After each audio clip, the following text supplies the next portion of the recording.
Salut les confinés. Alors aujourd'hui, je vais vous parler d'Hamlet, To be or not to be. Vous connaissez l'histoire d'Hamlet? Non? Eh bien, vous savez, il y a de bons résumés sur le web. Et si c'est trop fatigant pour vous de lire, eh bien, vous pouvez aussi aller sur YouTube. En 3 minutes, vous connaîtrez l'histoire. Enfin, si vous avez le courage.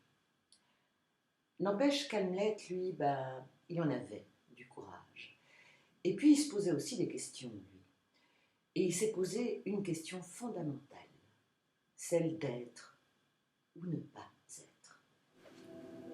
Être ou ne pas être, c'est là la question.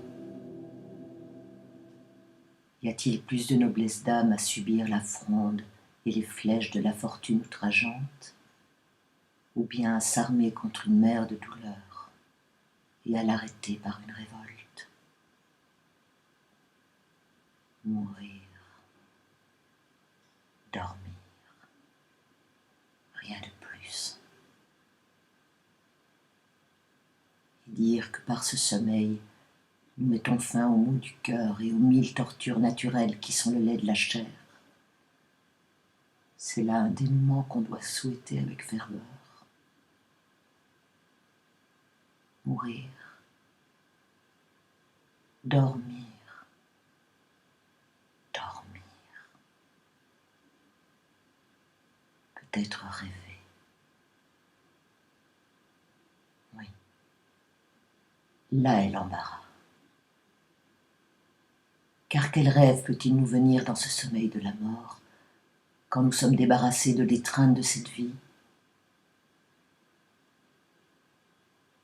Voilà qui doit nous arrêter. C'est cette réflexion-là qui nous vaut la calamité d'une si longue existence.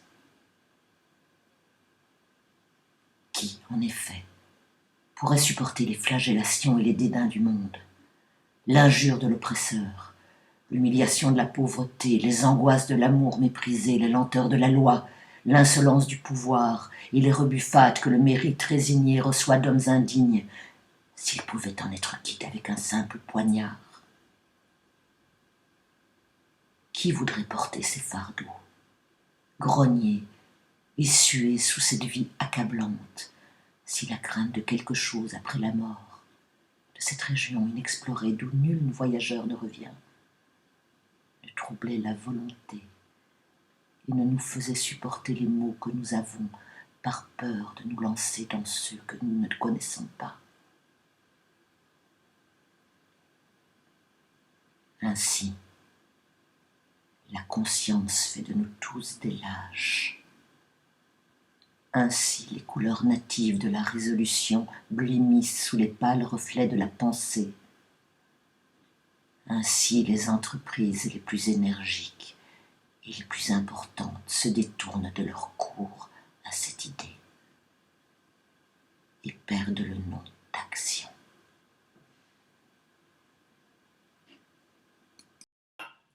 Donc ce jeune prince n'a plus de repère. Le fantôme de son père assassiné lui demande de le venger. Hamlet va donc devoir s'aventurer dans un monde complètement pourri et il devrait y faire son entrée par un acte d'une violence extrême et sans entacher son esprit et son âme, lui dit son père. Mais peut-on tuer sans s'entacher? Autant dire qu'on demande à Hamlet quelque chose d'impossible. Ce temps est détraqué. Quel malheur que je sois né pour le réparer, dit-il. Alors à la question to be or not to be qu'il se pose par rapport à l'acte qu'il doit poser, la première chose envisagée par lui et comme solution, c'est bien évidemment la question du suicide. Mais on va l'oublier. La question suivante, c'est qu'est-ce qui est et qu'est-ce qui n'est pas? Mais je pense qu'il faudrait repasser en revue toute l'histoire de la philo pour tenter de se faire une idée. Donc, on oublie. Le jeune Hamlet n'est pas un glandeur, un fatigué de l'existence, qui comparerait les mérites de l'être et du non-être. Et aussi, sa question n'est pas « à quoi bon vivre » ou « pourquoi ne pas mourir ?» Au départ, sa question est celle de tous les révoltés. Vaut-il mieux mourir debout ou vivre à genoux?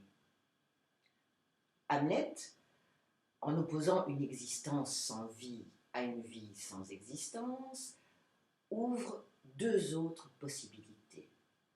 La vie avec l'existence et la mort sans existence. Vivre sans exister, c'est souffrir, subir les injustices qu'il énumère et être exploité. Exister sans vivre, c'est se révolter, c'est être tué. Être mort sans exister, c'est le suicide. Mais il y a une quatrième possibilité. Exister et vivre. Une vie existante. Mais ce qui m'interroge le plus, c'est ceci. Ainsi, la conscience fait de nous tous des lâches. Ainsi, les couleurs natives de la résolution blêmissent sous les pâles reflets de la pensée. Ainsi, les entreprises importantes et de grande portée se détournent de leur cours et perdent le nom d'action. Alors, comment vivre sa vie? C'est là ma question. C'est quoi une belle vie? Une bonne vie? Une vie qui en vaut la peine? C'est quoi la vraie vie en opposition à une fausse vie de non-réalisation de soi et désespérance? Est-ce que vous avez une réponse? J'aimerais bien la connaître. En fait, vous êtes jeune et en gros, il y a, je dis bien en gros, il y a deux pôles de l'existence qui attirent votre attention. Le premier, c'est la jouissance du moment et son intensité. Vous savez, ces moments super, merveilleux, forts, où on se sent vivre entièrement, où on s'éclate, comme on dit, et le mot est interpellant, et où on est en pleine satisfaction de ses désirs immédiats. Et deuxième pôle, c'est de réussir votre vie. Étudier, avoir un bon métier pour bien gagner votre vie, être le meilleur dans ce qu'on fait, voilà, enfin avoir de l'argent, la gloire et le pouvoir. Le petit souci avec ces deux leurres, car ce sont des leurres, c'est qu'avec ça, l'existence de l'autre est oubliée. Ce sont des désirs solitaires, où l'autre est l'objet participant à votre plaisir propre, ou bien encore celui qu'on écrase ou qu'on oublie pour arriver à ses fins. Alors, brûler sa vie ou s'installer, la gagner? C'est aussi une question. Alors vous me direz, y a-t-il des alternatives? D'autres voies à explorer? Cherchez-les. Moi je dirais, est-ce qu'on peut s'engager dans un projet solidaire? Défendre une cause? Découvrir, explorer, étudier et connaître pour s'élever? Réfléchir et entamer le long chemin de la connaissance de soi? Que sais-je encore? Mais en fait, je me pose une question. Ne faudrait-il pas naviguer? Naviguer au milieu de nos choix. Construire et s'installer dans une vie sans perdre l'intensité de l'existence. Se laisser toutes les portes ouvertes pour faire des allers-retours, se donner la possibilité de sortir de nos contraintes. Sortir de la caverne. Eh bien oui, on y revient, c'est celle de Platon. Sortir de la caverne pour aller chercher la vraie vie, savoir faire la différence entre ce qui est nécessaire à faire et ce qui est bien. Vous voyez où je veux en venir? Est-ce que le travail que j'ai à faire m'empêche de jouir de ma jeunesse? En voilà une question. Est-ce qu'étudier, me cultiver, me contraindre, m'engager, m'élever, m'empêche de jouir des satisfactions terrestres, immédiates et légères? Si votre réponse est non, pourquoi ne rien faire? Voilà des questions à méditer profondément et de façon mature, et auquel ça me ferait vraiment plaisir que vous répondiez. Si je choisis la vraie vie, la vie d'existant, que vais-je faire?